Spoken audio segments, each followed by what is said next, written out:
semua bidang dikendalikan oleh teknologi, termasuk dalam bidang pendidikan. Melihat keadaan dunia sekarang yang sedang dilanda pandemi COVID-19 menyebabkan pembelajaran tatap muka harus digantikan dengan pembelajaran jarak jauh atau daring. Adapun masalah yang harus dihadapi, pembelajaran jarak jauh pula membutuhkan aplikasi untuk menunjang segala kebutuhan siswa seperti kelas online, bimbel online, video conference, dan aplikasi lainnya. Tetapi, aplikasi-aplikasi tersebut tidak memiliki fitur yang lengkap.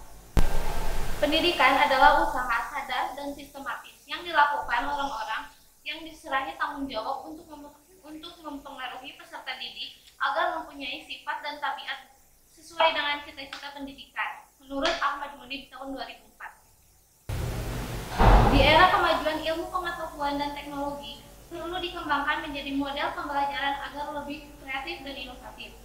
Pengembangan teknologi informasi bisa berupa sebuah aplikasi berbasis Android, karena Android sendiri sudah banyak digunakan oleh para pelajar.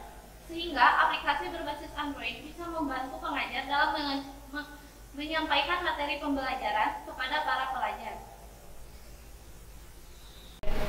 1. Media pembelajaran. Secara harfiah, media berasal dari bahasa Latin medium yang memiliki arti perantara atau pengantar. Menurut Asosiasi Teknologi dan Komunikasi Keluar atau Association for Education and Communication Technology (ACT), mendefinisikan media sebagai benda yang dapat dimanipulasi, dilihat, didengar, dibaca, ataupun dibicarakan, beserta instrumen yang dipergunakan baik dalam kegiatan belajar mengajar. Oleh karena itu, adapun media pengajaran atau media pembelajaran merupakan, menurut Ibrahim dan Syahid, diartikan sebagai sesuatu yang dapat digunakan untuk menyarukan pesan atau isi pembelajaran yang merangsang pikiran, perasaan, perhatian, dan kemampuan siswa, sehingga dapat mendorong proses belajar mengajar. Dari berbagai definisi di atas, dapat diambil kesimpulan bahwa media adalah segala benda yang dapat menyalurkan pesan atau isi pelajaran sehingga dapat merangsang siswa untuk belajar. Fungsi media pembelajaran membantu memudahkan siswa dan guru, memberikan pengalaman lebih nyata, menarik perhatian siswa.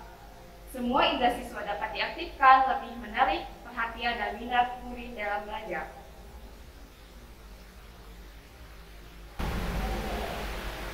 Manfaat media pembelajaran. Pembelajaran akan lebih menarik perhatian siswa, bahan pembelajaran akan lebih jelas maknanya sehingga dapat lebih dipahami. Metode pembelajaran akan lebih bervariasi, siswa dapat lebih banyak melakukan kegiatan pembelajaran. 2. Teknologi informasi. Menurut Bambang Marista, teknologi informasi adalah sarana dan prasarana, hardware, software, user, sistem, dan metode untuk memperoleh, mengirimkan, mengolah, menafsirkan, menyimpan, dan menggunakan data secara bermakna. Aplikasi teknologi informasi di dunia pendidikan. Menurut Davis, pengguna perangkat lunak teknologi informasi dalam proses pembelajaran akan meningkatkan efisiensi, meningkatkan motivasi, dan memberi fasilitas bagi pelajar. 3. Pemanfaatan teknologi informasi sebagai sumber belajar. Teknologi informasi dapat dikatakan sebagai sumber belajar karena mempunyai kemudahan dalam mengakses informasi dan pengetahuan secara luas, cepat, dan mudah. Jenis penelitian.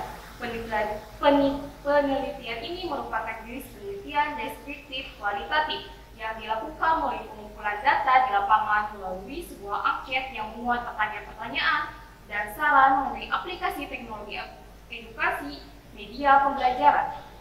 Sasaran yang kami teliti adalah bagaimana pemanfaatan aplikasi edukasi sebagai media pembelajaran siswa maupun siswi tingkat SMP, SMA, atau SMK sederajat. Lokasi dan waktu penelitian. Penelitian ini dilakukan melalui media online dan disebarkan ke beberapa siswa-siswi SMP, SMA, ataupun SMK sederajat di daerah Provinsi Jawa Barat.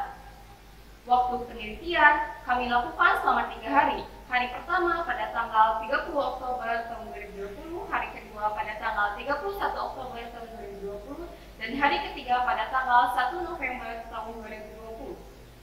Jenis dan sumber data. Sumber data yang kami peroleh ada dua, yaitu data primer dan data tersier. Data primer merupakan hasil survei melalui angket edukasi. Data tersier merupakan data yang berkaitan dengan penggunaan aplikasi edukasi pembelajaran jarak jauh. Jenis data. Jenis data yang kami gunakan merupakan soft data atau hasil survei. Hasil survei dengan cara membuat kuesioner. Kuesioner adalah suatu kumpulan informasi yang memungkinkan kita mempelajari sikap-sikap, keyakinan, perilaku, dan karakteristik beberapa orang. Teknik analisis data. Teknik analisis data yang akan digunakan dalam penelitian ini adalah analisis deskriptif kualitatif. Dalam pembuatan sebuah aplikasi harus diketahui terlebih dahulu gambaran umum yang akan dibuat dan perlu diketahui kebutuhan umum dalam proses pembelajaran sehingga mendapatkan aplikasi yang efektif dan inovatif. Oleh karena itu, kami melakukan survei ke beberapa daerah di Provinsi Jawa Barat. Lalu data tersebut kami buat dalam sebuah diagram. Adapun hasil dari survei dapat dilihat ke dalam slide. Dilihat dari survei terhadap 283 responden, dapat disimpulkan ada beberapa kebutuhan yang harus dikembangkan dalam sebuah aplikasi.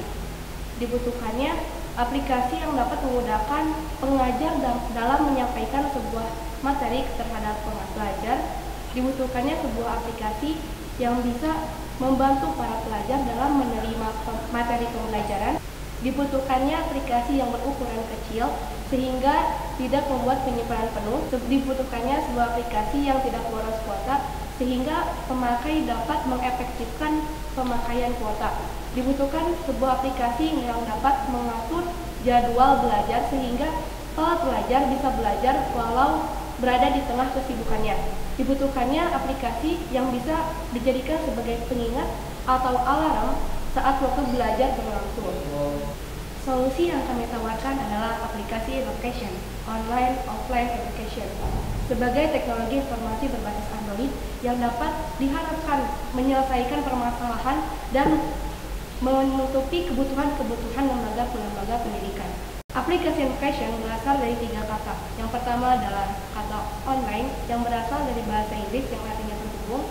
Dalam arti, aplikasi ini bisa digunakan ketika terkoneksi terhadap internet. Dari kata yang kedua adalah offline, berasal dari kata bahasa Inggris yang artinya terputus, di mana aplikasi ini bisa digunakan tanpa koneksi internet.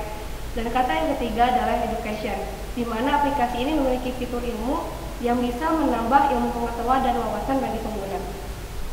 Ada beberapa fitur unik yang ada di dalam aplikasi Education, yaitu memiliki fitur ruang ilmu yang bisa diakses oleh semua orang, ujian dikemas dalam bentuk kuis, sehingga pelajar bersemangat walaupun sedang ujian. Kemudian hasil ujian akan langsung otomatis tampil ke dalam layar sehingga para guru tidak perlu memeriksa soal secara manual yang membutuhkan waktu yang lama. Memiliki batasan resolusi pada setiap file untuk menghindari borosnya memori saat pengunduhan, dan memiliki beberapa fitur yang dapat digunakan tanpa koneksi internet. Dalam aplikasi Education terdapat beberapa komponen yang terbagi menjadi 2. Yang pertama adalah akun guru dan yang kedua adalah akun siswa. Di dalam akun guru terdapat tampilan awal, laman login, ruang kelas, ruang ilmu, laman diskusi, dan fitur kelas. Dan di akun siswa terdapat tampilan awal, laman login, ruang ilmu, ruang kelas, fitur kelas, dan ruang diskusi.